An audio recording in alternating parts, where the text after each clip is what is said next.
You are listening to Fantha Tracks.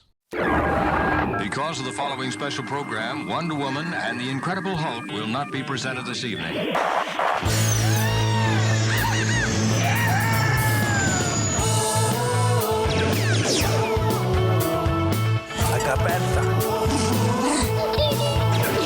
It's time to get all your Star Wars news in a single file. That doesn't sound too hard. Boom! This is Making Tracks. This is the way. Here are your hosts, Mark Newbold and Mark Mulcaster. I know these people. They are brutal. Does this look Jedi to you? That's not how the Force works. They'll never see it coming. Count me in. Hello and welcome to this week's episode of Making Tracks, which is episode 247. Brought to you by those fine folk over at fanthatracks.com. My name's Mark, one of your co-hosts, and joining me this week, as always, he is my brother in the Force. He is the man, the myth, the legend, Mark Mabuki. It's Mr. Mark Newbold. How you doing, buddy? I'm doing very well. I just want to make sure anybody who wonders what's going on with Fantha Tracks to not worry. I'm not stepping down at the end of the month. I'm decided to stay on. Much to Brian and Matt's chagrin, I think. I think so. Yeah, I thought they haven't suffered enough. It's not been long enough. So I'm sticking around. But obviously, somebody else rather important's not sticking around. We talked about it last week because it had kind of been leaked. I guess it was basically. I mean, and whether or not it was an official leak or a unofficial leak, I don't know. But yeah, we talked about it, and that's Kathleen Kennedy stepping down, and not one but two people taking her place. Yeah, it was, as you say, the rumour mill was grinding like crazy, as it always is. So the news that it was Dave Filoni and Lynwen Brennan stepping into the breach, so to speak, was not a massive surprise. The timing was a massive surprise. I think when we spoke last week and talked about it, the thought that, you know, you got Mando and Grogu coming up, you got Starfighter coming up, you've got a D23 this year, you got Celebration next April, the 50th, he's honing in on us really fast. And she's had, you know, nearly 14 years of, okay, perceptions from the public being what they are, you can't deny the financial success, the fact that Star Wars is still right at the top of the conversation in terms of entertainment and all the other things that it does, ultimate victim of its own success. And so she's steered that ship and set the table for what's coming over the next few years. So I don't think we even verbalized the thought that this was happening anytime soon. You know, that it's happening was no surprise, and the people involved is no surprise, but didn't see this coming at 11 o'clock on a Thursday night. On a Thursday night, yeah. Bless Lucasfilm for dropping it just as we were about to, you know, we're just finishing our cocoa and, you know, and all that, and trying to sign off and log off and stuff. And they drop it. And what a good time to do it. Drop it on a Thursday night. Yeah, at least for us in the UK, because it means my newsfeed was a blaze when I woke up like 6 a.m. in the morning. So it made eating my Cocoa Puffs quite an interesting read. Yeah, no, you're right. I mean, because I think even I said, like, you know, it's going to be probably after Mando and Grogu, or, you know, before Starfighter. Oh, yeah. And I don't know. And I think even I said that, I mean, whether or not it made into the edit or not, I don't know. But I mean, I don't know. You don't know. I mean, we don't know what goes on behind those doors and conversations between Lucasfilm and Disney. So we are just speculating, you know, and so we could have just, you know, literally picked a date in, you know, out of the air, and we could have been as equally as right as we were wrong. So it, you know, that's neither that. But I mean, it's interesting. I mean, and what's interesting is, again, it's like the mixed kind of reactions online, which is just a bit weird because, like, you know, on one hand, I've read a comment about somebody saying, oh, good, because it means we're not going to get stuff like Acolyte anymore. And it's like, well, check yourself, because possibly not. But then on the other hand, you go, yeah, but, you know, this is the president who gave us Rogue One, gave us Andor, The Mandalorian, all these things that actually, you know, the fandom and even the wider viewing audience has kind of gotten behind. Yeah. So to kind of like hang your hat and kind of go, oh, well, that's good because, you know, Acolyte was just dreadful and the Book of Boba Fett wasn't great. But that's just how it is. You know, but don't you think these are the sort of people, excuse me, that would look at Kathleen Kennedy and just roll their eyes and go, yeah, she was just Spielberg's secretary. Come on. And all that stupid crap like that. And so you saw it last night. You know, you saw it. I've seen it today as I've been sort of browsing through the internet. And people who I thought are a bit savvier than that and a bit smarter than that. Some who have connections to the bigger machine have sort of said things that I'm like, really? Okay, fair enough. That's your shout. You say what you want. It's a free country. It used to be a free country, but say what you like. And I don't know. I personally, as somebody who's a fan who, I think way back to '83 when Jedi came out, Christmas of '83, and I got the cassette, the old audio cassette, and listening to the soundtrack for the first time. Listening to the soundtrack in my bedroom, a little single cassette player that my dad gave me, and literally being choked up, thinking, I'm never going to see any more Star Wars. I want to see what happens to Han, Luke, and Leia. And all these years later, in 2015. Seeing what happened to Han, Luke, and Leia. Now, okay, what happened to Han, Luke, and Leia might not have been what I was expecting when I was a 12-year-old kid in 1983, but nevertheless, it happened. Yeah. It came out. It made a buttload of money, which meant we got more stuff. Because if Force Awakens hadn't hit like a hurricane, then all the other things that we've got, like Andor, who's going to take a chance? Who's going to spend $650 million on 2 seasons of Andor? Exactly. If Force Awakens isn't a hit? It's a domino effect. So we've been really lucky. And you can't just thank Kathleen Kennedy because she doesn't do all of this on her own. But ultimately, as the president, she's got to be behind these creative decisions. And she's got to be able to stand behind a decision, stand behind a film, stand behind a project and support it and push it. And that's what she's done. So all I've got is thanks for an amazing 14 years and excitement for what's coming next, down the road with now Filoni, who, God, we've known Filoni for years and years. There's no surprises with Dave, right ahead of us. Yeah, that's right. So if you've kind of just jumped into the middle of the episode, Dave Filoni and Lynwen Brennan are taking over from Kathleen Kennedy. So Kathy is stepping down as president. And so we now have a role that's been split between the two. So you've got Chief Creative Officer is Dave Filoni. Yeah, which is similar to what he's doing anyway. Pretty much. And that's kind of a thing, isn't it? Because that move that he moved into that kind of position, was it about a year ago or something? I think it was a little bit longer. I think it was something that people had kind of missed. That was my point. It happened, and it wasn't until the Lucasfilm website, I think, just got updated one day where people were like, oh, hang on a sec. Yeah. And like I said, the new co-president is Lynwen Brennan, and so she was for a long time like the general manager of Lucasfilm, in business. So and she started at ILM as well, so she's been around since '99. So we've got two people there who've had long tenure in the company. So it's not like they brought in somebody new, somebody from a different studios, or heaven forbid, like from one of the streamers to kind of run Lucasfilm. Sure. These are basically people who have started in the company, at different jobs and have worked their way up and seen the wider company grow and then kind of shrink a little bit with the closing of like LucasArts and some of the animation studios kind of being kind of shut down and stuff. That's meant that they've kind of been in a position to kind of help drive the direction of the company for several years. So if we talk about like a 5-year plan for Lucasfilm, that plan's probably already been in motion, and these things are hopefully will mean that there won't be a massive kind of big kind of shift and transition uncertainty, because these people are kind of there doing their stuff and that. But it at the same time, it still makes it exciting for us to think what's going to come down the pike later on. It does, but another thought occurs as you say all of that Lynwen's been there since '99, and we're many years on now, 26, 27 years on from that. Yeah. And Filoni's been there since 2005. And as we know, sat under the learning tree of George Lucas. You've got two people who were very, very prominent and entrenched and there during the George Lucas Lucasfilm era. Kathleen Kennedy came in at the back end of that because she was an industry heavyweight, like yourself, Mark, an industry professional. And she came in and sat with George because they've known each other for decades.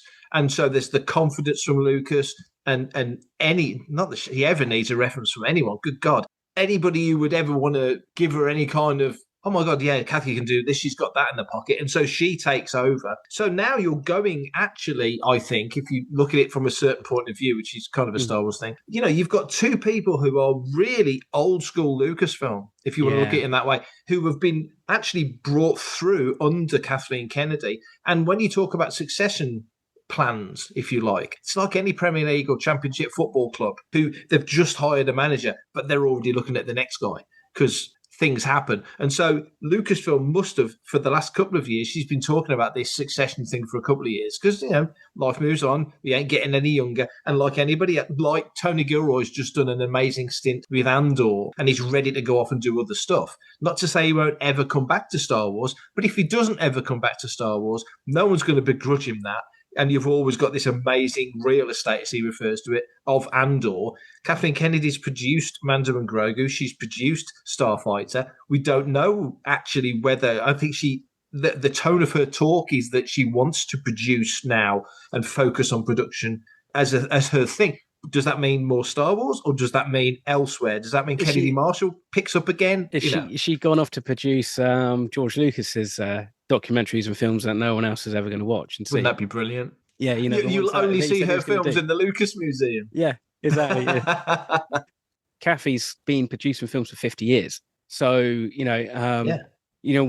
at the kind of like the sunsetting kind of like portion of her career in film, she's earned the right to take a foot off the gas if she wants to. The appointment of Kathleen Kennedy by George and Matt was it was more of a transition to get them in and bedded in with Disney to kind of ensure, I guess, that maybe on some levels that the identity of Lucasfilm is maintained and also the identity of Star Wars is maintained. But I always felt on some level that it was a transitional thing, that the next person, and Dave's 50, 51 or something. He's a bit younger than me, yeah. So he's a bit younger than you. So, so potentially that's another 20, he could be there for 20. If he's like George, years. Yeah. Exactly. If the fans don't piss him off, So. Well, that's the random roll of the dice though, isn't it? Yes. How long does it take for Filoni to go from the guy that can't really do anything right, even the stuff that people are a little bit ambivalent about, they don't hate it. Like Ahsoka, yeah. Yeah, and we've got season 2 coming up,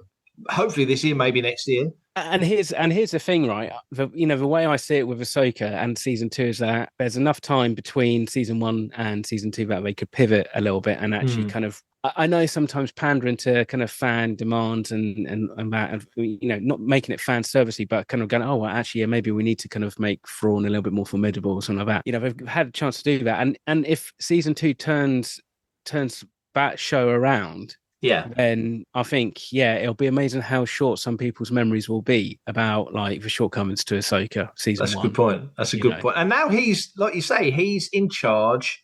He can, Ahsoka's done and wrapped. That's the Kathleen Kennedy production. That's done. They're just, ILM are doing their stuff. There's probably pickups to do. But, you got to imagine 95% of that thing's wrapped and done. Anything that happens now going forward, Kathleen mentions a number of projects.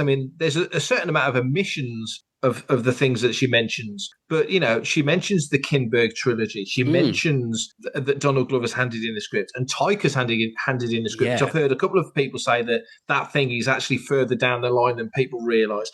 No mention of the Rey film. No. She does kind of say Rian Johnson, as soon as he signed that Netflix deal, it was a bit like JJ signing, was it with Warner Brothers or Apple? I forget which one he signed with, Warner Brothers. Yeah, that then they move off and do, their thing. So it's understood. It's no hard feelings, but, careers move on.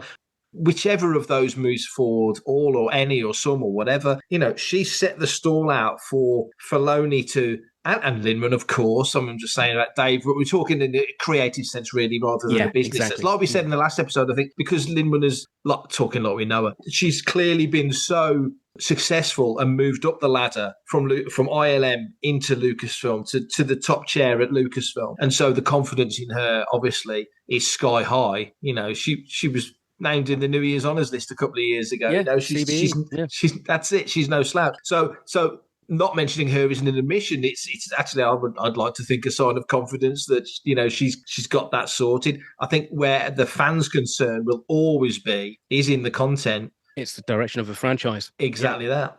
Yeah, exactly. And I think that's the thing, isn't it? It's like, because we forget that ultimately Lucasfilm, as much as we only think about Star Wars, really, most of the time, 95% of the time, it's a film studio. It's not a Star Wars studio. It's not like Marvel Studios, which makes Marvel films for Marvel and that. any kind of type of film if they wanted to. But And also, now, sorry to jump in on you there, Mark, but you've just hit on something that I thought last night that's not been picked up by lots of people. The fact that Lucasfilm wasn't a film studio and it wasn't a TV studio. No.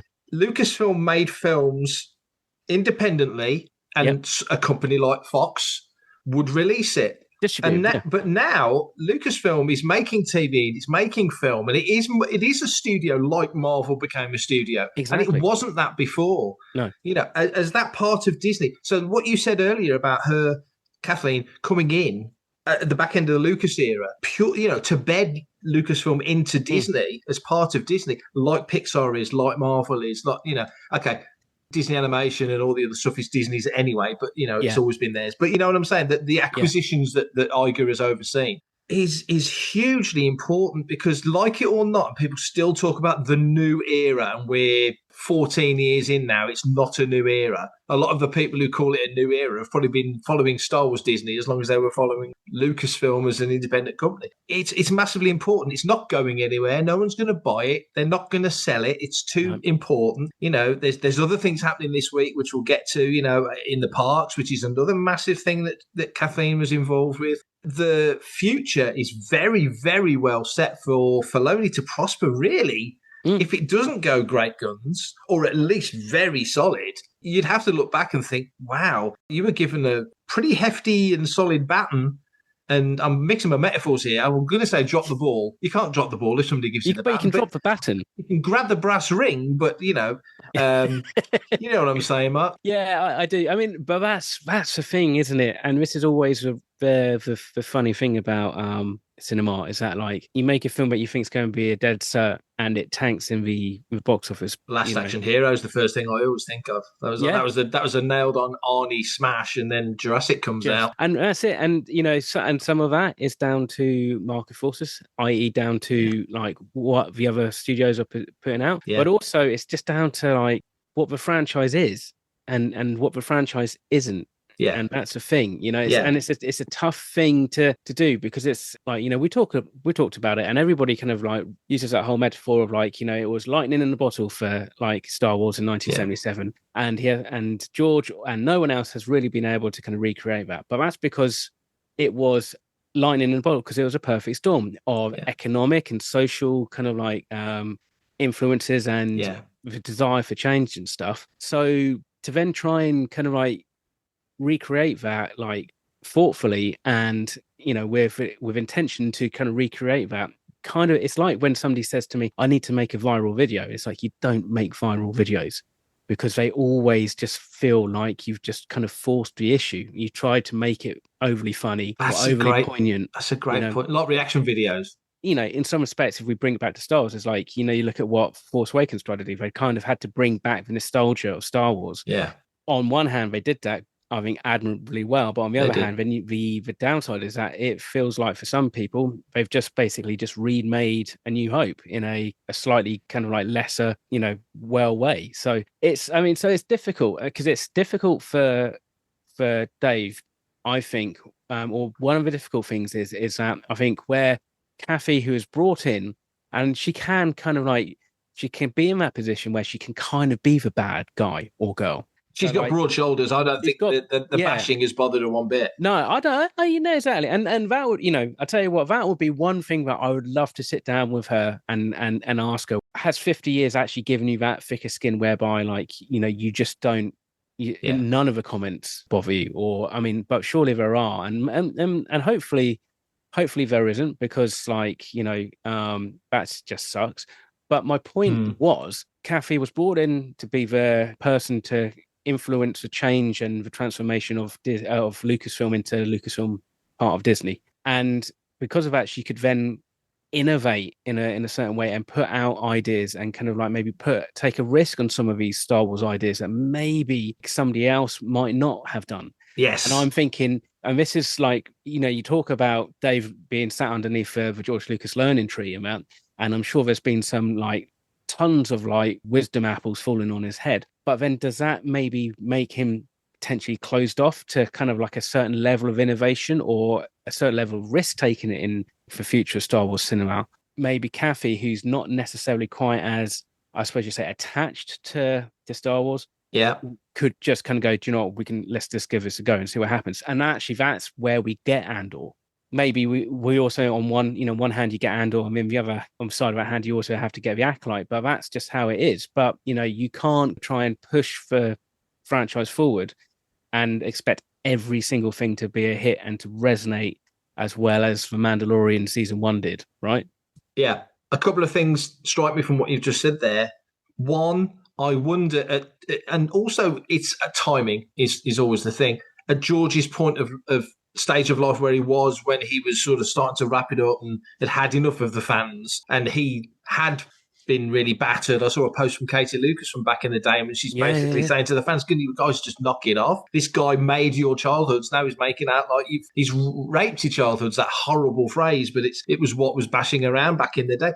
Galaxy's Edge. George, sits down with Lucasfilm and makes Star Tours, or rather sits down with Disney and makes Star Tours happen back in 87. Which was an amazing innovation, and it still is amazing. It's always first place I go to whenever I go to any Disney park is Star Tours, just because it's amazing. So Lucas had done that. And most innovations, you can trace them back to George, because he is without doubt a visionary. But would he have had the energy, the drive? There's more money available to Kathleen Kennedy as Lucasfilm president than was ever available to George. Yeah. George could spend his own money. George could spend $2 million on an episode of the Clone Wars that Disney would not do, because they have got to sit there and go, we've got shareholders, and that's a lot of money. And if we can make this episode for $750,000, like I think they did with early episodes of Rebels, and work the technology up, which was kind of a George thing anyway, working the technology, then that is to everyone's advantage. So you see the business side of that, and I'm guessing that's where Lynwen Brennan comes in, because she'll sort of temper some of Dave's enthusiasm. But why don't we do this? Yeah, but it's going to cost that. So just as a very basic idea, that's how I think the relationship might work. I don't know. Another thought that occurs to me: Kathleen Kennedy, out of respect for the friendship with George, understanding both nearer in age than they are to Dave, let's say, I don't foresee, and maybe she did, but I don't foresee Kathleen Kennedy on the phone saying to George, what do you think we should do with this whole Peridia thing in Ahsoka? How do you think we should play it? What had you got planned back in the 70s when you were noodling your ideas down? I don't doubt for a second that Filoni and George would have a conversation like that. What I'm saying is I don't think George is ever coming back to make Star Wars or be involved in Star Wars again. But him and Filoni, without doubt, had a wonderful relationship that's been mentioned by various people over the years. And that does feel, unless they've come to some arrangement where they just agree not to ever do that, which I don't see why they would. I think George will weirdly have a bit of it's a bit like Alec Ferguson being around United. Yeah, sitting in and watching the matches. Yeah, he's still there, and he still must have an influence on that team. Sorry, American listeners, if you don't know what we're talking about, but hey-ho.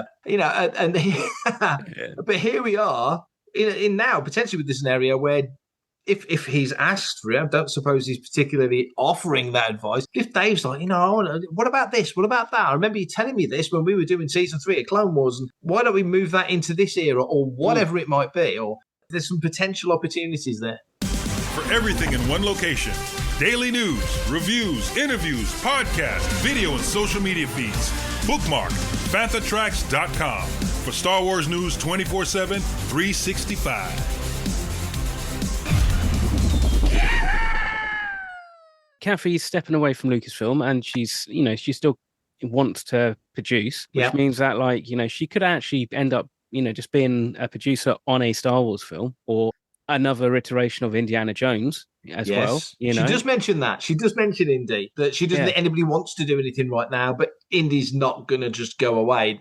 There will be some things. You just think that the current team of people will be the ones to do it, but I sincerely hope she's right about that. Yeah, well, I wouldn't be surprised once Tomb Raider comes out from Amazon, because they released photos of Sophie Turner. Yeah, she looked ace, didn't she? Very awesome as Lara Croft. But maybe actually we'll get another, Nick Cage will probably do another National Treasure, whatever it was. But, there might be, when suddenly somebody's like, actually, do you know what? Yeah, let's...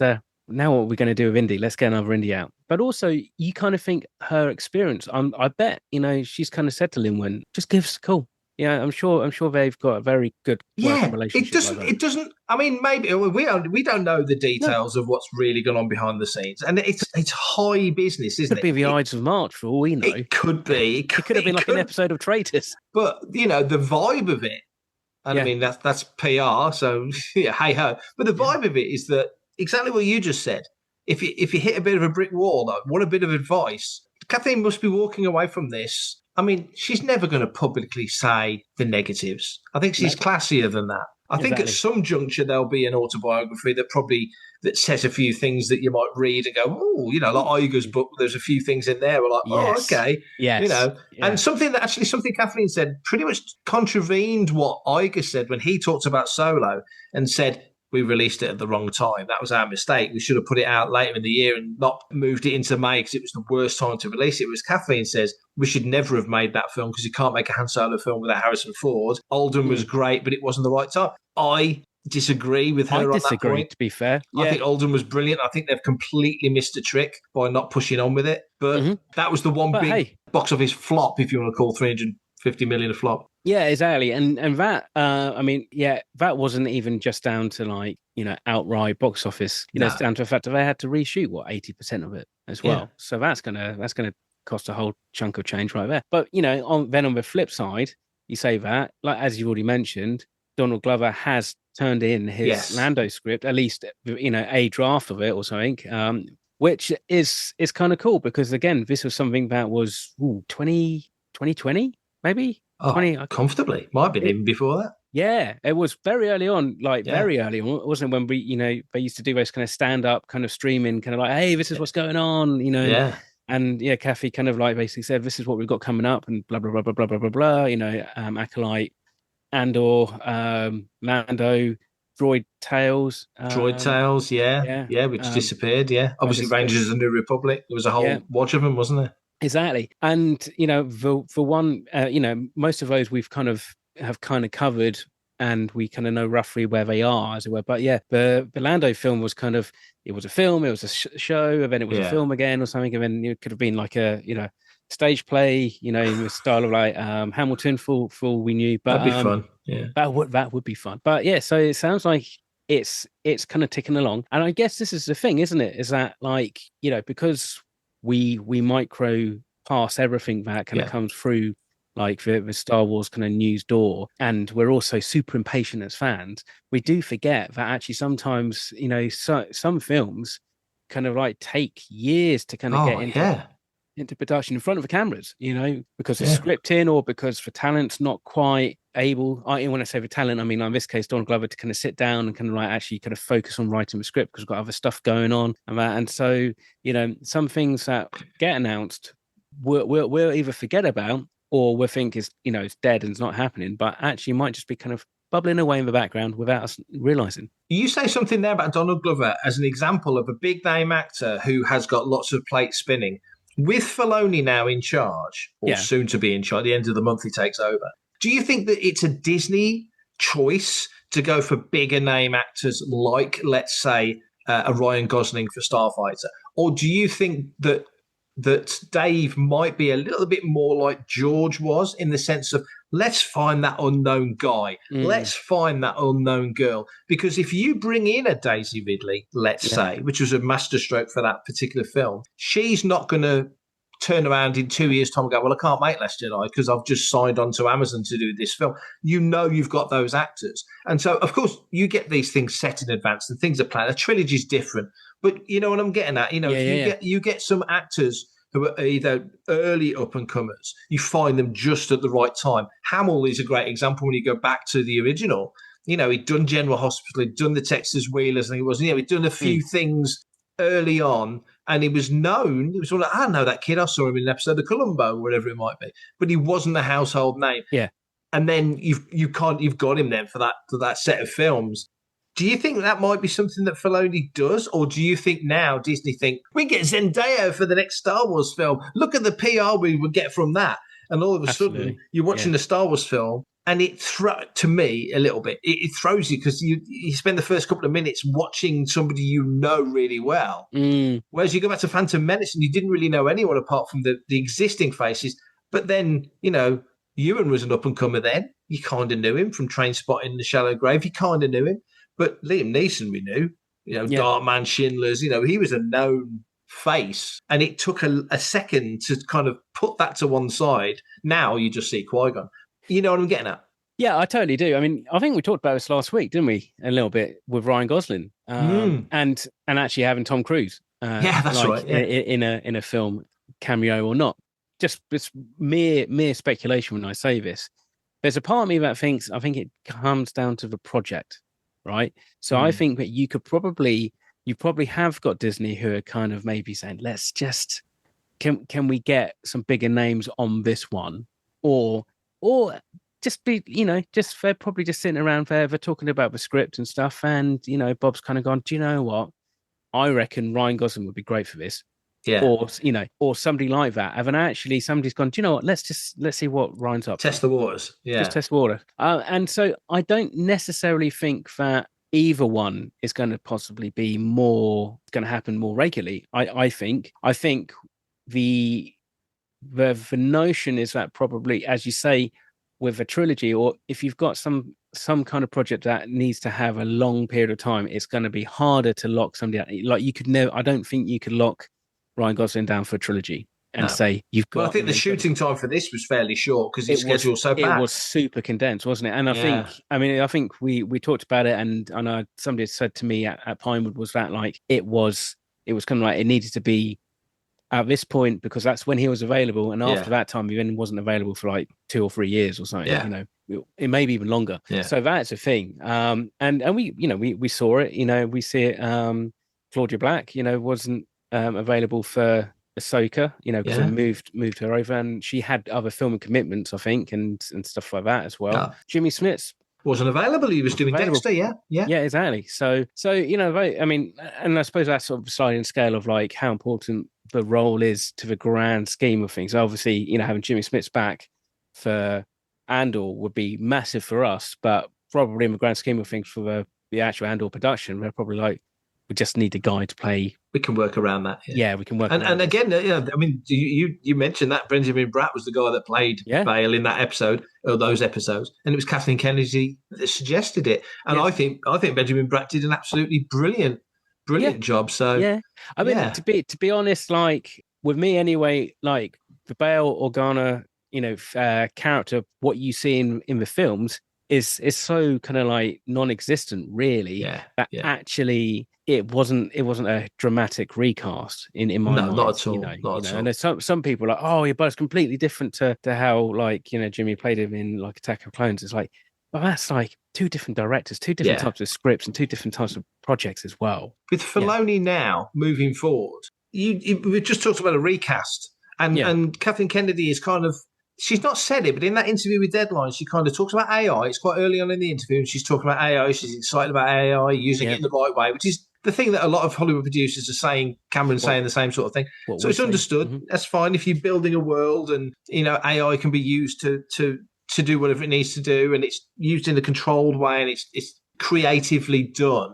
Then understood. But obviously we think of the horror stories that potentially could happen. We've just had a whole scenario here in the UK with the whole Grok thing on X doing all sorts of nasty crap. So I just wonder whether or not Filoni would be the kind of guy who would move forward with a recast, or would he be someone who would want to explore more of the CG recreations of certain characters? Because we saw it on The Mandalorian, where Mark Hamill was recreated, obviously, as Luke Skywalker. We saw it done to even better effect in the Book of Boba Fett.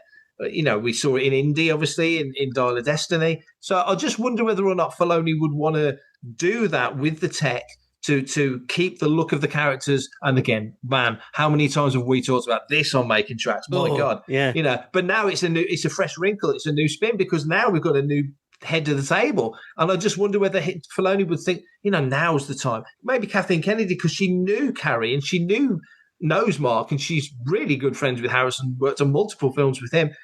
How do you recast a younger Han Solo post Return of the Jedi? It would feel maybe awkward to her. To Filoni, maybe he might be the guy that goes, in that sense, I respect the actor's beyond measure. But in that sense, I've got no skin in the game. I just want a good actor to play a younger Han Solo, Luke Skywalker, Leia, and maybe under Filoni, you've got the chance of that post Return of the Jedi, New Republic era TV show. My take on Dave is he's quite pragmatic. Yeah. So I think, if you've got an actor who is now 30, 40 years senior to the character that they're meant to be playing, it makes sense to recast. Now, obviously things have improved technology-wise. I also think, whereas it was an interesting kind of thought experiment and kind of like interesting to kind of do Mark Hamill in Mandalorian and stuff like that, and it was kind of a nice kind of homage and possibly even a slight PR exercise, But what a moment. One of the great Star Wars moments as a fan was seeing that moment. Exactly. And you could think that, like, without that technology, they would have either had to have recast Luke Skywalker for that one scene. Yeah. Or they would have done it in a way whereby you don't see his face. Like the cowl just stays up. Completely. And, you could quite, I think, feasibly get Mark Hamill to revoice and kind of pitch himself a little bit younger to do that. I think, or do the re-speecher thing, or whatever. Or re-speecher. But even if that wasn't a thing, if that wasn't, still, there is, for as much as AI is pushing forward, which I'm seeing on my news feeds, there's a lot more pushback from people around the idea of AI content, generated content, or AI driven generated content. It seems in the creative arts, you mean, or just in general? From the audience as well. Yeah. Obviously, the creative industry, like most people, don't like change, so therefore there's a lot of people who are quite nervous about their jobs and stuff, and then there's people who are kind of looking at AI, kind of going, how can we make things more efficient by using this AI? And they're the people to kind of really listen to. Yeah. However, there does feel like there is this, even with Disney, this kind of just like this desire to kind of like just push AI just to see what it can do without maybe really kind of understanding exactly what the ramifications are on maybe the creative intent of something. It becomes, and that's the thing, isn't it? It's one thing when you start saying, okay, well, we can use AI to create 400 2 to 5 minute long Mickey Mouse animated shorts, right? Which are purely like, we own the IP. Yeah. It's, Walt drew the bloody mouse or what have you. And, we have complete, control of our IP. Yeah. It then becomes a slightly different thing when it's like, it's, somebody else's likeness and stuff like that. And, however, so it would mean that you would need to get some kind of buy-in from those actors. Now, obviously, ultimately, if you wheel up a massive like wheelbarrow of cash to Mark Hamill or to Harrison to say, we just want to use your likeness, you don't need to do anything. We've got your voice patterns and stuff, so we can use re-speecher to voice it.